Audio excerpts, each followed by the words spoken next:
السلام علیکم، جہانزیب عباسی ایک نئے یوٹیوب پروگرام کے ساتھ حاضر ہے۔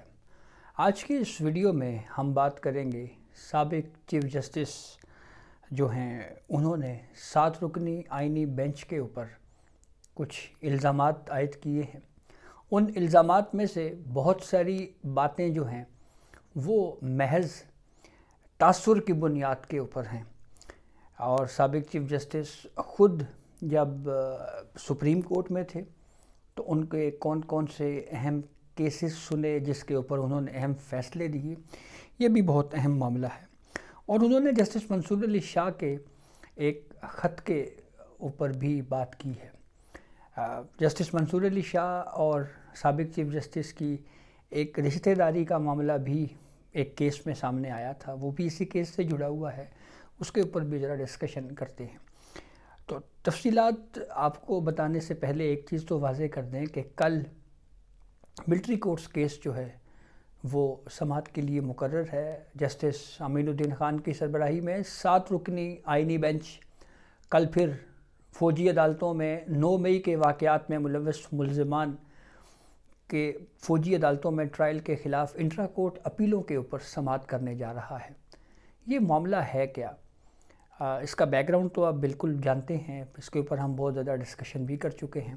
لیکن ہوا یہ کہ سابق چیف جسٹس جواد خواجہ جو کہ انٹرا کورٹ اپیلوں میں بھی اور مرکزی کیس میں بھی سویلین کے فوجی عدالتوں میں ٹرائل کو انہوں نے چیلنج کر رکھا تھا، ان کی جانب سے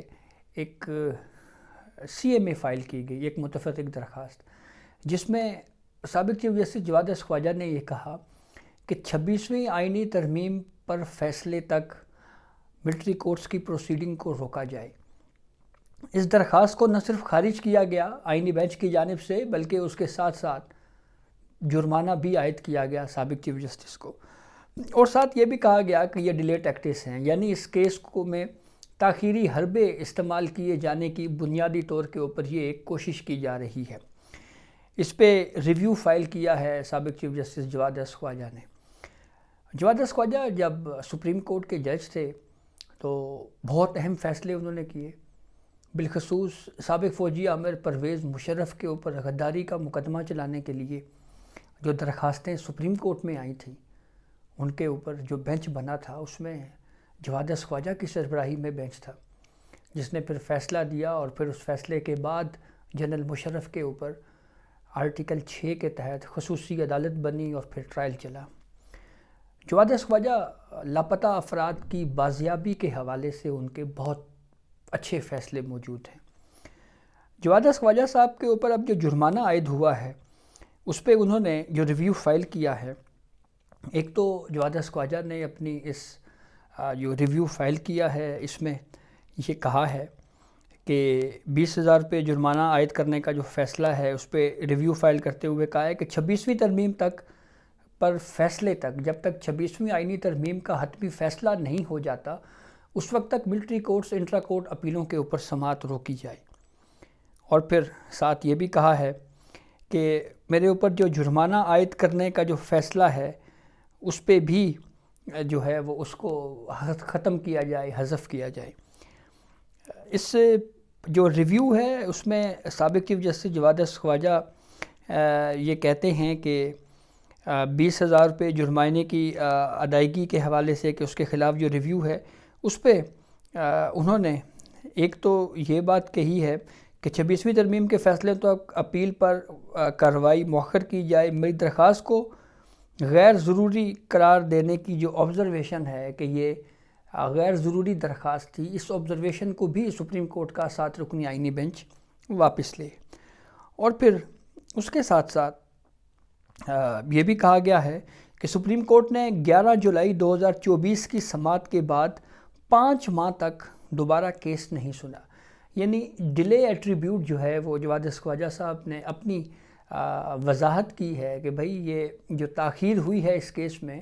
5 مہینے تک جو ہے یہ کیس جو ہے وہ پینڈنگ رہا ہے۔ اتنا عرصہ کیس کیوں نہیں لگا، وضاحت نہیں دی گئی۔ ججز کوڈ آف کنڈکٹ کہتا ہے کہ مقدمات پر فیصلے کم از کم وقت میں ہونے چاہیے۔ کیس کی جلد سماعت کے لیے میں نے 2 متفرق درخواستیں اس معاملے کے اوپر جو ہیں وہ دائر کی تھیں۔ کسی اور تاخیر کا الزام مجھ پر نہیں لگایا جا سکتا۔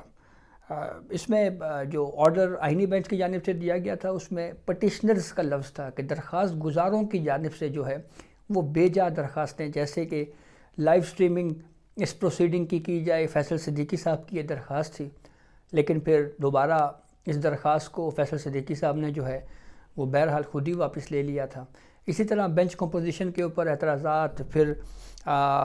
وزارت دفاع کی جانب سے پرائیویٹ وکیل کرنے کے معاملے کے اوپر درخواست، اس کے اعتراضات کی درخواست کے پرائیویٹ وکیل وزارت دفاع کی جانب سے یا جو حکومتی ادارے ہیں ان کی جانب سے نہیں ہونا چاہیے، تو وہ سارا اس کا تذکرہ ہمیں آئینی بینچ کے اس آرڈر میں ملتا ہے جس میں جواد احمد خواجہ صاحب کی اس درخواست کو خارج کیا گیا تھا۔ تو اس کا جواب جواد احمد خواجہ جو ہے وہ یہ دیتے ہیں کہ جو تاخیر کا الزام ہے وہ مجھ پر نہیں لگایا جا سکتا، کسی اور درخواست گزار کی جواب دہی مجھ سے نہیں ہو سکتی۔ اور پھر اس کے بعد انہوں نے یہ بھی کہا ہے کہ 26ویں آئینی ترمیم کے ذریعے ہی یہ بینچ تشکیل دیا گیا ہے،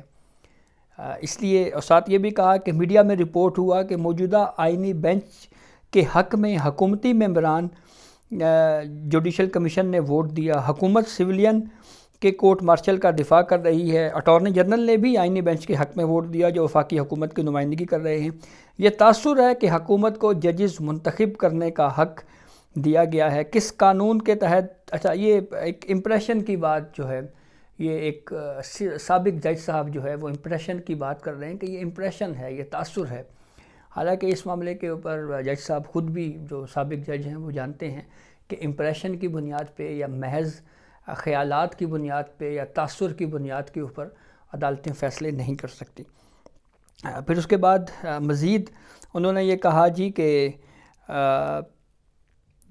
جس قانون کے تحت مجھے جرمانہ عائد کیا گیا ہے اس کا حوالہ نہیں دیا گیا، بغیر نوٹس جرمانہ عائد کرنا آرٹیکل 10A کی خلاف ورزی ہے۔ ایک موسٹ سینئر جج کا خط بھی ریکارڈ کا حصہ ہے جس میں کہا گیا کہ سب سے پہلے 26ویں آئینی ترمیم پر فیصلہ ہونا چاہیے۔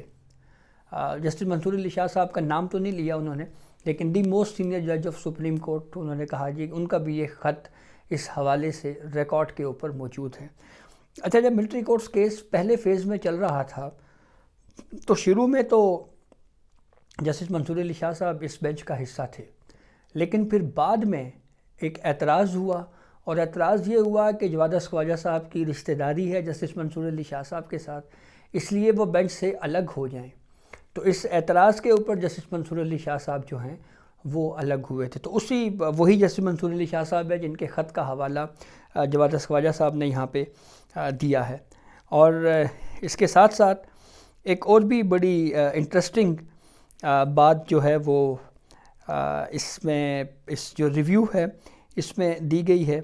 ایک تو ججز کوڈ آف کنڈکٹ کے اوپر بات کیجیے کہ فیصلہ جو ہے وہ کم از کم وقت میں، یعنی جتنی جلدی ممکن ہو سکے فیصلہ جو ہے وہ سنایا جانا ضروری ہے، یا ججز کوڈ آف کنڈکٹ میں لکھا ہوا ہے۔ حکومت سویلین کے کورٹ مارشل کا دفاع کر رہی ہے، اٹارنی جنرل نے بھی آئینی بینچ کے حق میں ووٹ دیا جو وفاقی حکومت کی نمائندگی کر رہے ہیں، اور پھر یہ تاثر ہے کہ حکومت کو ججز منتخب کرنے کا حق دیا گیا، کس قانون کے تحت جرمانہ دیا گیا، حوالہ نہیں دیا گیا، یہ آرٹیکل 10A کی خلاف ورزی ہے، یہ بھی انہوں نے اپنی پٹیشن میں جو ہے وہ اس کا ذکر کیا ہے۔ اور ساتھ ہی یہ بھی کہا کہ جو جوڈیشل کمیشن کے موجودہ جو آئینی بینچ کے حق میں حکومتی ممبران ہیں انہوں نے جوڈیشل کمیشن میں ووٹ دیا، حکومت سویلین کے کورٹ مارشل کا دفاع کر رہی ہے، اٹارنی جنرل نے بھی آئینی بینچ کے حق میں دیا جو وفاقی حکومت کی دفاع کر رہے ہیں۔ تو اب وہ اس جو رپلائی ہے یا جو ریویو ہے سابق چیف جسٹس جواد احمد خواجہ صاحب کا، اس میں وہ یہ کہہ رہے ہیں کہ 26ویں آئینی ترمیم پر فیصلہ ہونے تک جو ہے وہ آپ سویلین کا فوجی عدالتوں میں ٹرائل نہ چلائیں، اس پروسیڈنگ کو فی الحال روک دیں، کیونکہ 26ویں آئینی ترمیم کی کریشن سے ہی یہ آئینی بینچ بنا ہے۔ اور پھر دوسرا الزام یا دوسری بات ان کی جو آرگیومنٹ ہے ان کا وہ یہ ہے کہ حکومت جو ہے ان کے ممبران نے اس جو یہ ججز نامزد کیے ہیں آئینی بینچز کے لیے، اس میں حکومت کے ووٹ پڑے ہیں۔ تو ایک تو یہ بات یہاں پہ بالکل کلیئر ہے کہ اسپیسیفکلی صرف ملٹری کورٹس کیس پر سماعت کے لیے ہی یہ جوڈیشل کمیشن کا اجلاس نہیں ہوا، بلکہ یہ اوور آل جتنے بھی کیسز ہیں وہ آرٹیکل 184(3) کے ہوں یا چاہے آرٹیکل 185 کے تحت وہ اپیل جو سپریم کورٹ میں آئی جس میں کوئی قانونی تشریح مطلوب ہو یا کوئی آئینی سوال ہو، وہ معاملہ آئینی بینچ میں جائے گا۔ تو یہ اسپیسیفکلی ملٹری کورٹس کی حد تک یہ بینچ جو ہے وہ تشکیل نہیں ہوا، اور بھی کیسز یہ بینچ سن رہا ہے۔ اب جوادس خواجہ صاحب کا ویو تو یہ ہے کہ ان کی وجہ سے اس پورے معاملے میں ڈیلے نہیں ہوا، لیکن فرض کر لیں اس جو اب نئی ایک ریویو آیا ہے اس کے اوپر آرگیومنٹس شروع ہو جاتے ہیں دوبارہ سے، اور ایک طویل بحث چل پڑتی ہے، اور اس طویل بحث کے بعد نتیجہ یہ نکلتا ہے کہ ٹھیک ہے پہلے 26ویں ترمیم کو سنا جائے، اور پھر 26ویں ترمیم پتہ لگے کہ مہینے بعد فکس ہوئی، اور وہ 26ویں ترمیم چلتے چلتے 4-5 مہینے لگ گئے۔ تو یہ بھی اٹ سیلف میرے خیال میں ایک طرح سے ایک ڈیلے کا ایلیمنٹ جو ہے وہ اس میں موجود ہے، وہ ہوگا، اس سے مزید کیس تاخیر کا شکار ہو جائے گا۔ اس میں کوئی دو رائے نہیں ہے کہ جہاں پہ آپ مکمل طور کے اوپر یہ بات نہیں کی جا سکتی کہ سپریم کورٹ کی جانب سے جو ہے وہ بالکل بھی اس معاملے پہ ڈیلے نہیں کیا گیا، لیکن جو وکلاء کی جانب سے درخواستیں دائر کی جاتی رہی ہیں، ان کی جانب سے جو اس معاملے پہ ڈیلے کیا جاتا رہا ہے، اس کو بھی بہرحال نظر انداز نہیں کیا جا سکتا۔ بہت ساری درخواستیں اس ضمن میں جو ہیں وہ آتی رہی ہیں جس کی وجہ سے یہ کیس ڈیلے ہوا ہے۔ تو اب اس ریویو کو اگر ہیئرنگ کے لیے لگا اور پھر یہ اس کے اوپر ہیئرنگ چلنا شروع ہو گئی، اور پھر اگر یہ فیصلہ ہو گیا کہ 26ویں آئینی ترمیم کو پہلے سنا جائے، اور 26ویں ترمیم سنتے سنتے جو ہے وہ پھر ایک طویل وقت گزر جائے گا، تو الٹیمیٹلی پھر یہ جتنے بھی ملزمان ہیں 9 مئی کے جو اس وقت آرڈنری جیلوں میں قید ہیں، تو وہ سفر تو کر رہے ہیں۔ تو ایک تو یہ ایک بہت اہم پہلو ہے، اور دوسری اہم بات اس پہ یہ ہے کہ جو پریکٹس اینڈ پروسیجر قانون ہے اس میں تو بہرحال یہ لکھا ہوا ہے کہ کیسز جو ہیں جو پہلے آئے ہیں ان کو پہلے سنا جائے گا، یعنی یہ نہیں ہو سکتا کہ بعد میں آنے والے کیس کو فوری طور کے اوپر پہلے ٹیک اپ کر لیا جائے۔ اور دوسری اہم بات اس معاملے پہ یہ ہے کہ 26ویں ترمیم کو جنوری کے 2 یا 3 ویک میں سماعت کے لیے مقرر ہونے کا 26ویں ترمیم کا اندیشہ یا امکان موجود ہے۔ اس کا اشارہ آئینی بینچ نے خود بھی اس معاملے کے اوپر دیا تھا۔ تو کل کی ملٹری کورٹس میں سویلین کے ٹرائل کے حوالے سے جو کیس ہوگا انٹرا کورٹ اپیلوں کے اوپر، وہ خاصی انٹرسٹنگ ہوگی۔ دیکھنا یہ ہے کہ یہ جو ڈیلے کے حوالے سے اور یہ کہ ججز کے کنڈکٹ میں یہ لکھا ہوا ہے، اس طرح کے جو ریویو میں جو سابق چیف جسٹس جوادس خواجہ صاحب نے جو باتیں کہی ہیں، جو پوائنٹس اٹھائے ہیں، اس کے اوپر سپریم کورٹ کی جانب سے کیا جواب دیا جاتا ہے، کیس کو سن کے اس کے اوپر کیا آرڈر دیا جاتا ہے، یہ خاصا اہمیت کا حامل ہوگا۔ تو بہرحال یوں لگتا ہے جی کہ ججوں کے سامنے آ گئے ہیں، تو لیٹس سی دیکھیں کل کی کورٹ پروسیڈنگ میں کیا ہوتا ہے۔ تو یہ اب تک کی اپڈیٹ تھی جس سے ہم نے آپ کو آگاہ کیا۔ بہت شکریہ۔